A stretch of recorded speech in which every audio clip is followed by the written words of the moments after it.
Assalamu alaikum. You're watching Views and News, and I'm Faisal Rahman from our Islamabad studios. Today, we'll be talking about the social responsibility of the public. Not only the public, but also all those who are associated in various activities during this lockdown or during this time of crisis. What is the social responsibility of the people? We have observed that it's not only a concern of the developing nations, but rather places like United States of America, United Kingdom, and so many other states of the European Union, where we have witnessed that during this particular lockdown, people's behavior has extremely changed. It has gotten violent in certain cases. Primarily, people are not ready to take the pressure. There is an absolute confusion that prevails, unfortunately. On top of that, there is an element of uncertainty that is also, in fact, a very, very major ingredient for all this, what is brewing at the moment. And on top of that, when we look after the affairs of various people, whether we talk about police, their role, their conduct, their behavior, their social responsibility, we talk about the responsibility of the doctors. They are the front line fighters, I would say, during this particular time when people are dying of this menace of coronavirus. Where you talk about the responsibility of the individuals. If they are told to stay indoors, isolate themselves, quarantine themselves, there is a problem. And again, since this is the first time the entire globe is witnessing something together, and obviously when we talk about the response of various individuals or groups or societies, that is going to be there. But what should be done? For example, I was in fact going through some very interesting features on social media, and now people have started painting, people have started singing, people have started drawing sketches, people have started taking interest in gardening, somebody is composing music, somebody is in fact working on TikTok for that matter. So people are engaging themselves at various levels according to their wish and their will. But there is a reality. A lot of people, a lot of analysts, a lot of doctors do believe that this is not going to be over that soon. It's not going to be something that is going to come to an end on a certain date, that well, fine, morning we get to hear that, okay, COVID-19 is no more there and tomorrow it's going to be a different world. But sir, the interesting part is that even post-corona, things wouldn't be the way they were. Everybody believes in a new normal. So what sort of a new normal are we talking about? What sort of a change are we talking about? Forget about the macro level changes that United States is going to have a new kind of a trade agreement with the Chinese, or for that matter, Brazil is going to look after the affairs of European Union in a different way. That's a separate chapter. That will be there. But at the basic micro level, very, very, very basic level where we could actually see the change, we could witness the difference. We have been joined in by Dr. Rana Javed Saab. Assalamu alaikum ji. Walaikum salam. Javed Saab, I hope everything is good at your end and all is well. Your quarantine is going good too. Now, talking about the Dr. Saab, talking about the change, a lot of people do believe that the world post COVID-19 is not going to be the same world which we have earlier witnessed. It is going to be a changed world. There's going to be some new SOPs in place for that matter. Dr. Saab, would you like to throw light on that aspect, that what once the corona is over or has been reduced to a certain extent, what sort of a change do you see in the society? And let's start off from Pakistan. Thank you very much. Actually, let's start from Wuhan, where we had the first epicenter, and now they have eased down their restrictions in Wuhan. But if you look at Wuhan, it's a new normal. It's not the old Wuhan it used to be. So people are allowed; they can freely move, but many stores are still shut down. The restaurants are still only allowed takeaway. So what the people are projecting is a new normal post COVID-19. But my perception is that that is going to stay as long as we don't have effective vaccines. and medicines, because the human nature is like this. We want to take risk. We want to explore the limitations. We want to push for them. So at least for certain time period, there will be a very different word. It's not going to be the word which we had until like February 2020. It will be very restrictive word. The traveling will be curtailed. People will question they want to travel or not. Let's look at Pakistan again. Pakistan, I think we have already seen, nobody expected those changes which we have seen in a month of lockdowns. Restaurants are closed. People are not going out for walks. Mostly, people are coming out, many of them, to make a living, to get that. But apart from that, people who can afford are staying in. The whole consumption style of the society has changed in these last 6 weeks of time. So including in Pakistan, we are seeing a lot of changes. And what I project is or predict is that they're going to last at least for a couple of months, at least. Now, Dr. Saab, earlier, before starting the show, I was just having a word with our camera crew and the other staff, and we were talking about the Eid. And most likely, the peak in Pakistan is going to be witnessed around the Eid time. And the way people have, in fact, been not going to the mosque in large numbers. But when we talk about the Friday prayers, you can offer them at home. But we have got no idea exactly that what sort of a scenario are we going to face on the Eid day, whether there's going to be Eid. Obviously, the celebrations would definitely change. I mean, the culture which we have, that we visit people and the people come over and it's a huge gathering and dinners and lunches and all. But this time it seems that it is going to be a very different Eid also. Your take on that part, sir? Yes, so the problem in Pakistan is first to predict when there will be a peak. A lot of people who are doing their models here and there, they are giving different dates. But Pakistan is not doing enough testing. So unless we do enough testing, we cannot be sure where we are on the trajectory of this outbreak. So hopefully, if we start doing 20, 30,000 or 40,000 daily tests, then only then we would be able to tell you which is the most appropriate day or most probable day for the peak, and the trajectory will come down from that day onward. Until now, we don't have that information, and every projective model is based on some assumptions which are very weak at their foundations. So I will not take this point that when will the peak will come. The Eid issue is again something new coming into all our lives. You are very correct in saying this. We haven't seen such a situation in our lifetimes, and not even our, father's lifetime. So this is going to be a new territory, and maybe the religious leaders will hopefully will guide us through this. But my understanding is again, the Eid is, including Eid prayer is part of your obligation, but also to protect human life is part of every human, it's our duty also, so that we don't infect others and we don't spread this disease to others, because 30% of people can infect to others while they don't display any symptoms. They will not be aware that they are sick, but they can easily infect others. So for all, for the society's good, the asymptomatics, yeah. Yes, asymptomatics. So now, around Dr. 30% are asymptomatic. Dr. Saab, there's another point now. For example, people have reduced meeting the families, the immediate cousins for that matter, and so on and so forth. And normally people talk on the telephone. Iftaris and even the series, they were a part of the culture to, sort of eat together, to celebrate together, to be a part of that festivity. Now, that seems to be the missing element also.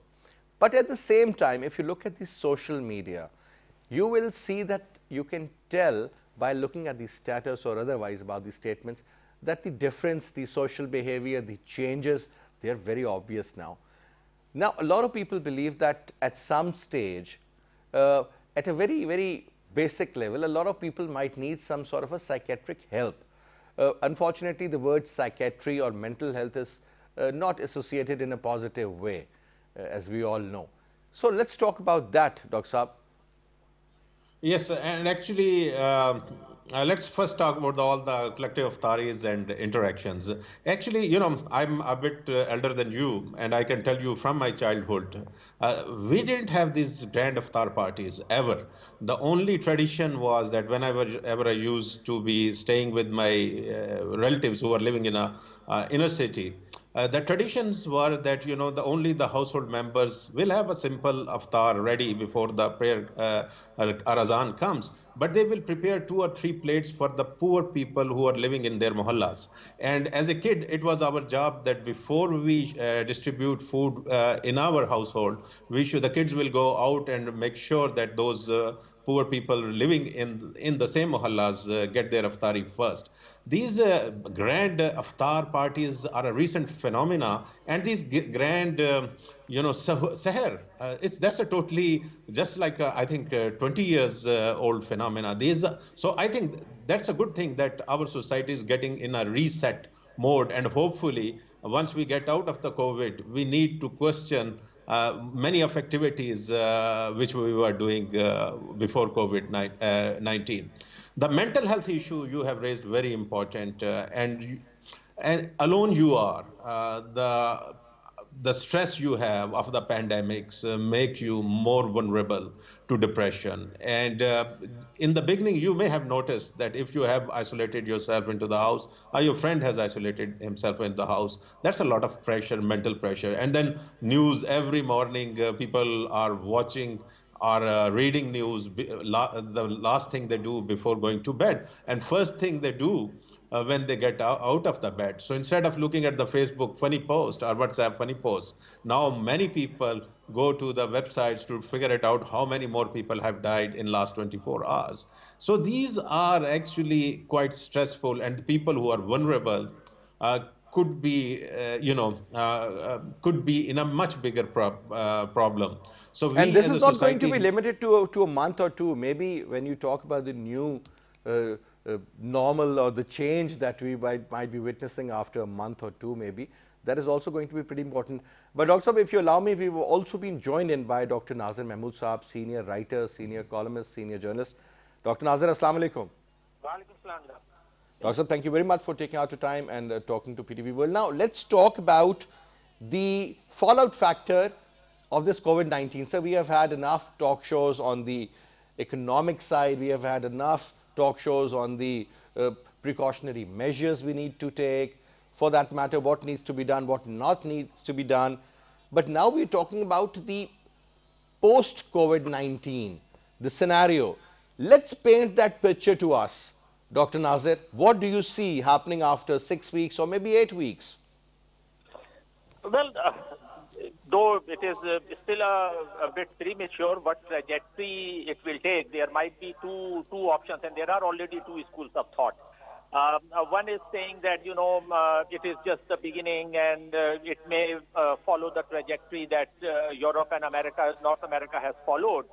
And the second school of thought which I belong to, and in that case I support the stance of present government and even Prime Minister Imran Khan. He was very right in handling the situation the way he did it, by not imposing a very strict lockdown.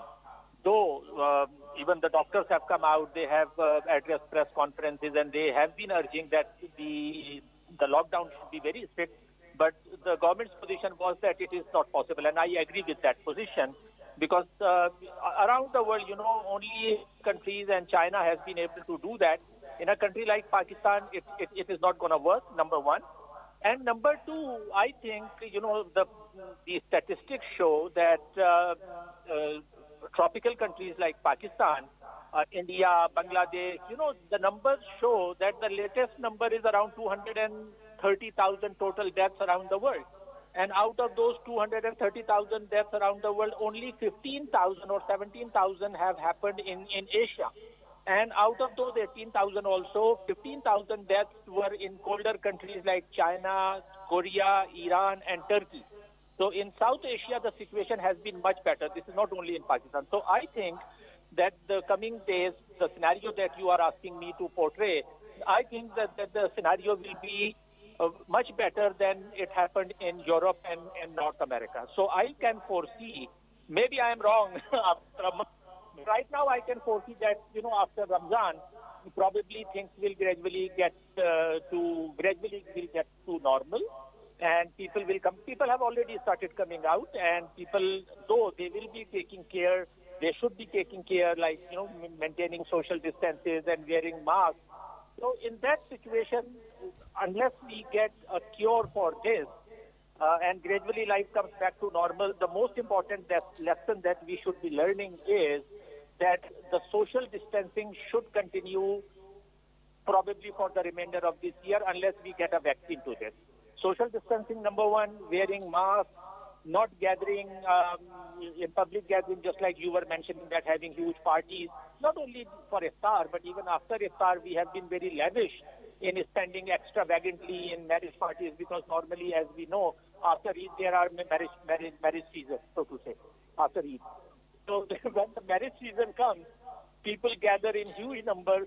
So that practice should stop, and that money which they lavish on big, huge parties, they should be utilized to help the needy and help the poor. So this is one. And secondly, on the government side now, I think the change scenario, I have been mentioning earlier also that now the budget making exercise is approaching in the next 2 months. And our fundamentals, I think we need some reconsideration. And while we allocate our resources, the same pattern that we have been following for the past 70 years has not worked, and it will not work. We should be focusing more on development and welfare of the people, providing them health, education, water, sanitation, power, infrastructure. That should be our priority. So I think that if we are able to do that, in a couple of months, we will get out of this situation. All right, let's hope, let's pray, and let's assume.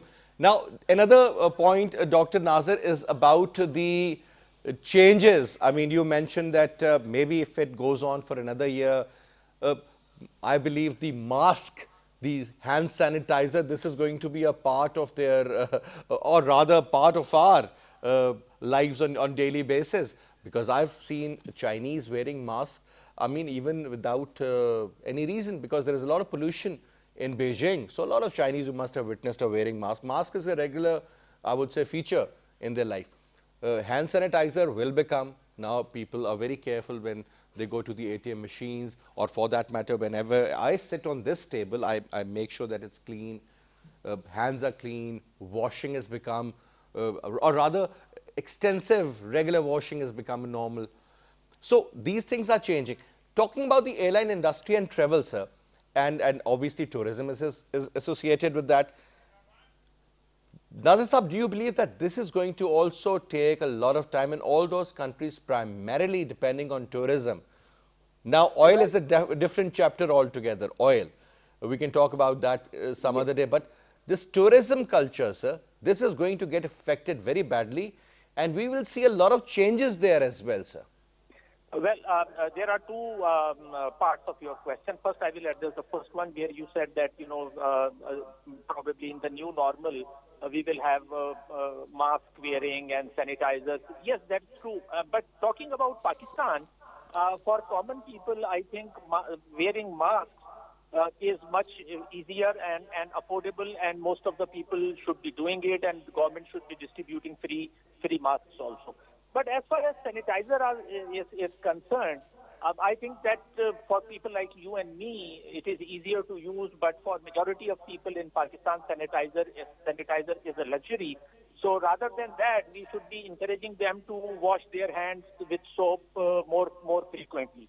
That is a more viable and affordable option for the common people I am talking about. So this is about your first question.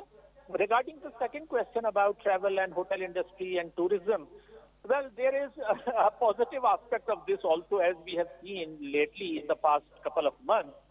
We have had less pollution. People are, resorting to new methods of meetings. Even I am also a teacher. I teach at a private university, and I have been taking classes online, which is working pretty well. Not as ideal as in person, but pretty well. So, unnecessary travel, especially air travel, which was a major cause of pollution around the world, that should come down now. This is a lesson for humanity that if as far as possible, that should be avoided, number one. And number two, the tourism should also be more just like in Europe. You see, most of the people travel across Europe using bike. Either they have bicycles or they have motorbikes, which are much less polluting than air travel. And then they use electric trains also. They are also less polluting. So I think the world over now, there should be a rethinking and reconsideration of those people who travel for tourism purposes or even on business matters. Unnecessary travel should be avoided because it has been a major cause of pollution. Then hotel industry is definitely going to be affected, and yes. it will take, I think, the rest of the year before travel industry gets back to its normal. Then I think last part of your question, yes, is it over? Is the time over? No, I'll just come back to you, Nazir Saab. Let me have a word with Dr. Jawad Saab also. Dr. Jawad, talking about the environment, talking about the pollution element, talking about the going green phenomena. Now, sir, to be honest, it's not only me saying it, a lot of people believe, so the kind of birds which we used to see as kids, they have returned. Woodpeckers, so many other birds, quails for that matter. You talk about the wildlife of Islamabad, sir. We used to see these boars and foxes. Now people are practically seeing leopards and certain kind of parrots they had never seen before. I mean, you talk about Islamabad. You talk about the greenery, the visibility, the cleanness. You talk about little things which we had totally forgotten. But don't you think this is also a call from the Mother Nature to look after them? Yes, very, very rightly said. You know, when I was a young kid growing in Sialkot city, we used to, like in winter clear days, we were able to easily see with our naked eyes the snow-capped mountains of Kashmir.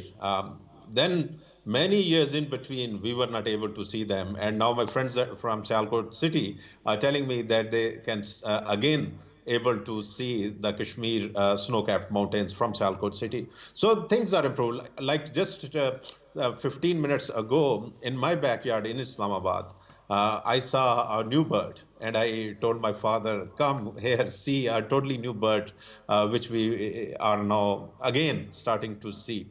So that's a reminder from the Mother Nature that there should be a balance between human species and other species. And actually, for last couple of years, I was advocating that we need to be careful because this is a war. Let's not make it a war against species, other species of survival, because every species on this planet Earth would try to survive, and this is like a war of survival. But these microorganisms, single cell organisms like viruses and bacteria, they are on this planet Earth for around 4 billion years. Modern humans are just 200, 300,000 years old species as a species. So we are a totally new kid on the block, and we need to be respectful of our elders, species who are here and have learned every trick to survive even in the major extinctions. I'm not talking about pandemics, but major 5, 6 extinctions which happen on this earth. So the things which we are facing now have survived all those 5 major extinctions. So it's very difficult for us to kill them, but it's easier for them to kill us. So we need to respect, give nature a respect, give microorganisms a respect, and let's have separate, and make it like a policy that humans should respect Mother Nature, and we have to live there also on this planet Earth. Similarly, the other animals have to live on this planet Earth. Once we start having this respectful boundaries, I think there will be fewer pandemics. Talking about the boundaries, Dr. Saab, let's also talk about the phenomena you just mentioned about that. We need to also learn to live with our own limits and within certain given parameters. don't you think that the humans in general, whether you talk about those living in the first world countries or people living in the developing nations as well, I mean, this hunger for money and this particular concept of having a very, as Donald Trump says, a happy bank account, that is what was the name of the game, sir. We had exceeded the limits. We had exceeded everything. You're very true. And look at the houses in Islamabad. Actually, when I moved into Islamabad, I was surprised that even a one canal houses, they have no lawn, they have no plantation, very little plantation. And I was coming from Lahore, which still at that time had even a 5 marla house, had a little place where they could grow some plants, flowers, or even on the. So, and then I Now started you see asking. concrete blocks everywhere. Exactly. Exactly, and these are not poor man's houses. These are supposedly rich people's accommodations in one canal plots minimum. So how come? And then I realized that the owner of these houses have start, instead of thinking of living, they want to monetize the square meter of their places, and they want to build as many units and as many rooms as possible. And I think that whole mentality has created problem. And this, I just give you a small example from Islamabad. But that whole, we have become a cement block, as you rightly said. And once that has happened, we have gone away and further away from the nature. We don't even relish, as you said, the birds which could come if we have a small green place in our house. And I remember even in mohallas, in poor like 3 marla houses, people used to have their on upper floors flower pots of motias and roses, and they didn't have lawns. But that interest with the mother nature was there, so there the birds will come into their houses but we are you are here in Islamabad for last 10 years, and I am also here for more than a decade now. We don't see this thing now anymore. And I think it's a good reset button. We need to start thinking. We need to start thinking about how we are going to live, we are going to use resources. Is it okay to go to a, let's say, iftar or a dinner party, a buffet dinner party, and then, like eat 25% what you have put in the plate and throw everything in the trash? Because Absolute normal. everything, It's a exactly, norm. Absolutely, it's wastage a of norm. food. Yeah, on Yes. weddings or any other parties, I've seen people fill up their plates to an extent that they can't. Even three people can't finish that food. Exactly. That is so unfortunate, but that's the way it is. Now, since you mentioned about Islamabad, and Dr. Nazir, Islamabad has always been I would say, a model city. You talk about education, you talk about the scenery, you talk about the beauty, you talk about the greenery, you talk about, I mean, you go on the top of the mountain and you see how symmetrical this whole city is. There's so many good aspects. But sir, the bad aspects, I mean, you see Rawal Dam shrinking, you see the greener part getting cut and construction taking over. Don't you think, sir, we do understand that Pakistan is the sixth largest country in terms of population. A lot of people want to live in this beautiful city, despite that it's very expensive to live here. The property prices, the land purchase is also not something which is very easy. Now, living within means, don't you think that it is also this menace, or whatever you may call it, COVID-19, has also brought us very close to our religion, close to nature and reality also, Nazir Mahmood Saab? Yes, ideally, this should serve as a wake-up call to all of us. And, coming closer to nature, not only coming closer to nature, you said, as you rightly said, that probably Islamabad is one of the most beautiful cities in Pakistan, livable in terms of parks and greenery. But, there is a people side to it and there is a government side to it. What is the people side to it? How are we destroying our nature and greenery here? I mean, even in Islamabad, where I live, there are a couple of parks nearby, as it is in every sector in Islamabad. And I have seen sometimes, people throwing trash right on the grass, eating something and then leaving their plastic bags and shoppers, just like that. The government tried to impose this ban on shoppers, but now I think that is also evaporated somewhere, because now shops are already once again using You those start plastic finding shoppers. people, You start fining them and things will be okay. You're traveling on a road and suddenly you'll see somebody throwing,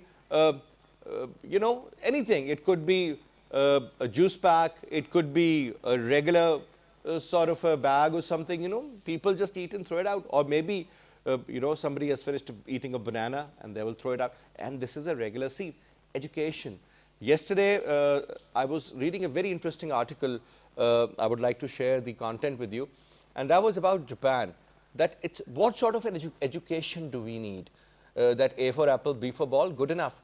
What about the character building? And this is what the Japanese have been doing. And in any chaos, any crisis, whether you talk about the tsunami incident in Japan, you talk about the Second World War, you talk about Hiroshima Nagasaki incident, or you talk about any other mega disaster, that nation has been able to handle it so well. And see where they are, progressed at a level, that's unbelievable. Much better than the European and the American states in so many ways. Just because they have a discipline, they have a certain way to follow, and the nation listens. Ji, Doctor. Yes, I think very, very right example you pointed out of Japan. This is very pertinent. Why? Because as a nation and as a state and government also, all of them, they have learned a lesson. This is the same country and same people, Japanese people, I have been there and I have seen their orderliness and cleanliness. This was the same people just 70 years back. They were committing the worst type of atrocities during the Second World War. But when the Second World War was over, they had a reflection, collective reflection, and not only the people, but the state and the government, all of them had tried to learn a lesson that this is not the way, this is not the solution. So that is a major step forward in a country like Japan, and that's why they changed their whole education syllabus, their method of teaching. In Pakistan, unfortunately, you mentioned imposing fines on people who don't behave properly. I think in a country like Pakistan, fines are not going to help because, people will just throw their money. You fine 1,000 rupees, they will pick out 1,000 and pay you, and still do throw trash. So what is required, you rightly pointed out, we need a fundamental change in our syllabus, which should have more focus on civic education. We should be preparing and training our civilized nation, civilized generation.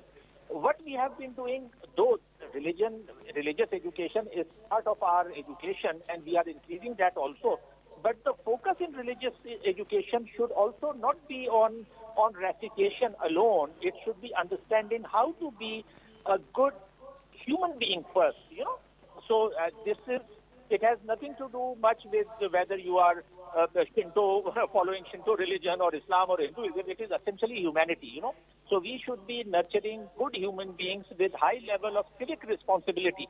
So civic education, which has been totally neglected in Pakistani syllabus and education, that should be reintroduced, and we should be focusing on that. If we are able to do this, probably in a generation or two, that will not happen in 5 or 10 years. That will take at least a generation to nurture a civilized and culturally responsible citizenship. Absolutely. And Dr. Saab, on top, if you remember, I remember at least as a kid, in my school, they used to have this subject called civics.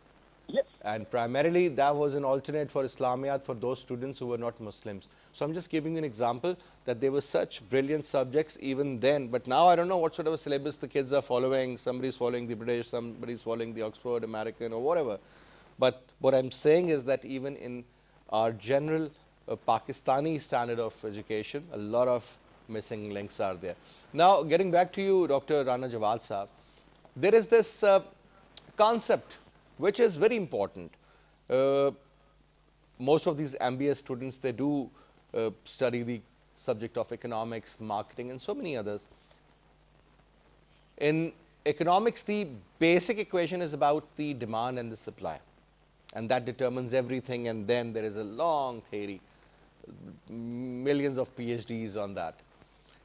But at the same time, sir, there's another very, very basic and simple formula: the difference between need and want. This is exactly what I've been thinking these days, that what we need is actually Very little. But what we want is everything. And we can't, in fact, determine the difference between the two, and we can't draw a line between two also. Because need is need, right? We do understand that you need very basics. But want is where this industrial revolutions, they come in, and then they are producing things for you. Pollution is taking place. You're not meeting your expenses. I mean, everything is getting wrong because of the want, because this is what the marketers want, that your need should be converted into a want and you should start spending more. That's where the credit cards come in. That's where the loans come in. That's where the banks come in. Don't you think, sir, this is the time, or God has in fact shown us this, the entire globe, the Americans also, that focus on your needs. Want is something beyond, your genuine requirement. And that is what is the problem of everything. Sir? Very true, very true. And I remember when I was in medical school, I used to say to my friends that, I would like to have a car, and it should not break down. So that was the number one issue. It should not break down on the way. And at that time, air conditions in car was a very rare thing. And I used to say, if my car is air conditioned, that will be great. So these were the two things, and that's how I have practiced. I have not changed car. Normally, when I buy a car, it stays with me for 10 years until it's working. And I think that's the difference, because I know a lot of my friends who may be earning less, but they want to make sure that they have a newest model cars. And I think that is the upbringing, that's the teaching of your teachers and your parents, which instill in you those things, that there is a distinction between a need and want. And car is a needful thing to have to move from place A to place B. But if you want a new model cars every year, then that's not the need, that's something else. And that's basically fuels the consumption in everything. We are not, and I know my friends who have 20 watches, and they will make fun of me that you are wearing a watch which was bought like a 20 years old. But again, we need to make sure the values we instill in our kids. Mobile phones, for that matter, sir. Look at the prices these days, and look at the kind of import of mobiles in Pakistan. Everybody wants, well, this is the new phone. I mean, the old one is, if you remember that very interesting movie of Robert De Niro and Dustin Hoffman about the re-election of the American president, Wag the Dog. So the old one is better. I mean, if the old shoe is working fine, you don't need to buy another shoe. I mean, the concept was after that. What I'm saying is, Dr. Saab, that the need and the want, this is the difference. And honestly speaking, now that also reminded me of one of the chapters on consumer and consumer behavior, that there was this concept of innovators. I mean, they have the money, they have the willingness to buy the new product, and on top, the product is also available. So they'll buy. Then there is an early majority to follow them, and then there is a late majority, and at the end of the day, they're the laggards. They're happy with the old TV, they're happy with the old watch, they're happy with the old car, they're happy with the old-fashioned clothes also. It really doesn't make any difference to them. So, but and the marketers, it's all about the sales and the money and the corporate culture, sir. And one thing you missed is the sale, the phenomena of sales, so-called sales, when people will buy something which they don't need for next 10 years. And I have done this, so I'm not blaming others. And the credit facilities available. Everyone has a credit card. And when you pay, you don't feel hurt. Because if it was a cash and you have gone to psychological, bank yes. So it's a distant payment.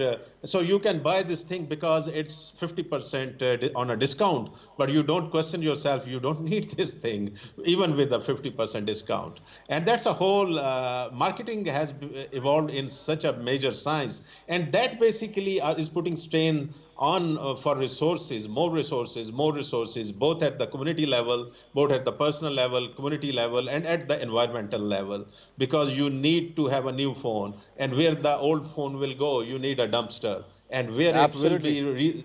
So this whole chain need to be broken down, and I think I'm not very hopeful that post COVID-19 we will go back to 40-year or 50 years old society, but at least Some people would the realize, at leaders least should start thinking nothing about it. else, at least the nation has realized the importance of washing hands, and on top, how to wash their hands.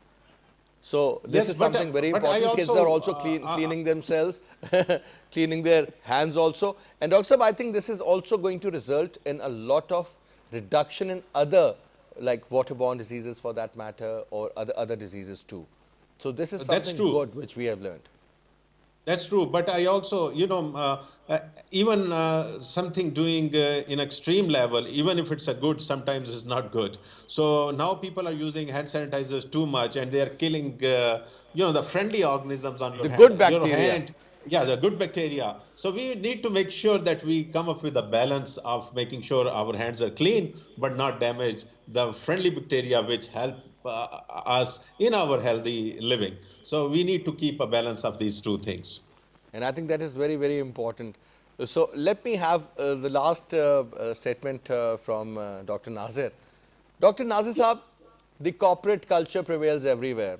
It's the world that revolves around the corporate culture, the corporations, where the money is. Now, sir, as a student of marketing also, I would say, sir, don't you think this is the time that the multinational corporations should also intervene, despite the fact that they're getting a lot of benefits, and they will also get a lot of benefits and relaxations and tax reductions in the future from the government. But, sir, at the end of the day, they are selling to the final consumer, and they have a certain responsibility to share as well. What are the areas do you think the multinationals in Pakistan or the large other corporations for that matter are in fact not doing what they should have done much earlier? Your take. Yes, corporate culture is there, and especially not only in Pakistan, but countries like in Europe and in America. This is blatant, or what I say, shameless capitalism and pursuit of profit that most of these multinational corporations have been doing. And, to compensate for that, what they have been doing, they have a smaller social responsibility department, in which a fraction of their earnings is devoted, and they project it as if they are doing some social service. But now, this crisis in Europe and America shows that blatant or, unrestrained capitalism has not been able to deliver. And even now, during this corona crisis, my friends in United States of America, they have been saying that, even the pharmaceutical companies, even multinational corporations are trying to get advantage of this situation also. Big hospitals, insurance companies, things like that. So now, there is time. Another lesson is that we cannot and should not allow capitalism and market economy to dominate countries like it has been doing. So, sir, we can't control the hoarding during these crises. We can't control hoarding during the crisis of wheat and sugar. So I think the government needs to also intervene and fix, because now I've seen the policemen, taking very appropriate measures in Pakistan, in Islamabad, in Punjab, elsewhere as well. But thank you very much, Dr. Nazir, for your comments. One last quick comment from Dr. Rana. A message for the children, sir, since the schools, they're off, kids are having early summer holidays now, and said most of these kids are spending most of the time on the computers, other gadgets, on social media applications, so and so forth, sir. And honestly, this is something weird going on, because the parents are doing the same too. Yes, true. And so that's happening in my house too, It's But everywhere. what we are trying to do is to at least allocate certain hours of the day when no one can use their phones or tablet or their computers. Let's say, like, you have to carve those hours where the whole family, and then everyone respect this. My younger daughter basically takes away phone from my hand, even if I say, so this is a work related. She said, no, this hour is not work related. The other thing is, we need to encourage our kids, to have to play, because they get bored. So, do something, create some other activity for them. It may be a painting, it may be a book reading, but the challenge is because they have already read all the books which are at home many times. But encourage them, or write. Start writing stories or something, anything which take their attention away from their electronic gadgets. It's not good for their eyes. Apart from the mental health issue, it's not so good for their eyes. So this is a challenge for all parents, and I'm going through this also. But we need to keep working on it, making sure at least small times, dedicated half an hour, 1 hour, and then adding them those hours, make it incentive oriented, All right. that you will get a pizza or something if you don't. Anyway, Dr. Saab, use thank your you very much tablets. for your time and for your comments for our show. Anyway, that's all we have for this. I'll see you again. Till then, you take good care.